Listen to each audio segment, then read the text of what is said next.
In these moments, it's easy to feel like we're drifting out to sea alone. But let me tell you a story about a man named Arthur, a retired carpenter from Montana. When he lost his wife of 40 years, the silence in his house was deafening. He felt his world shrinking. He thought his fire had gone out. But then a neighbor began asking him for help fixing an old fence. In that shared work, in those small daily interactions, Arthur discovered that his heart wasn't finished. It was just changing its rhythm. It is nature's way of saying, you are sheltered, you are safe, you are home. Think about the last time you felt overwhelmed. Perhaps it was a stressful day or a flare-up of an old injury.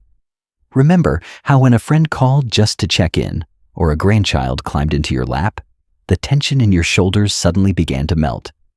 That isn't just feeling better. That is your biological fortress at work. Your body is literally repairing itself through the presence of another.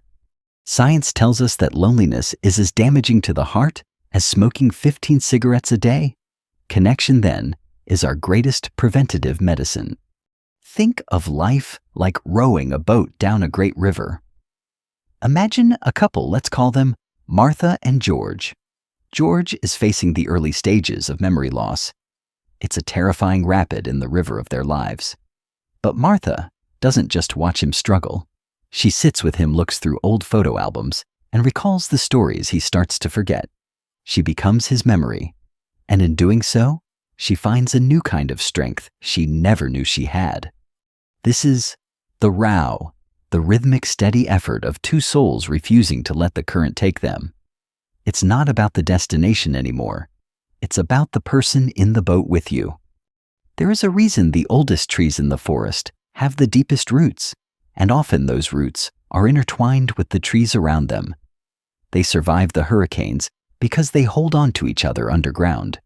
As we mature, we become like those old willows. We might bend in the wind, we might lose a few branches to the ice, but we do not break. Why? Because we have spent decades building a network of love, shared history, and mutual respect. This libido, this energy of life we talked about earlier, it has transformed from a flickering candle into a steady glowing hearth that can warm an entire family.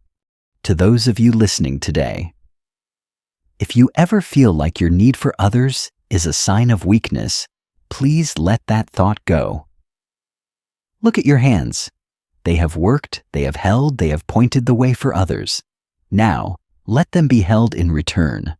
Whether it's a spouse, a sibling, a lifelong friend, or even a community group at the local library, lean in.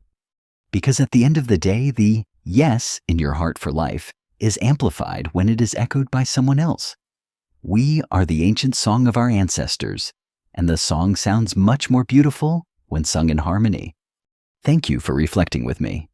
May you find strength in your bonds, warmth in your memories, and peace in the grand design.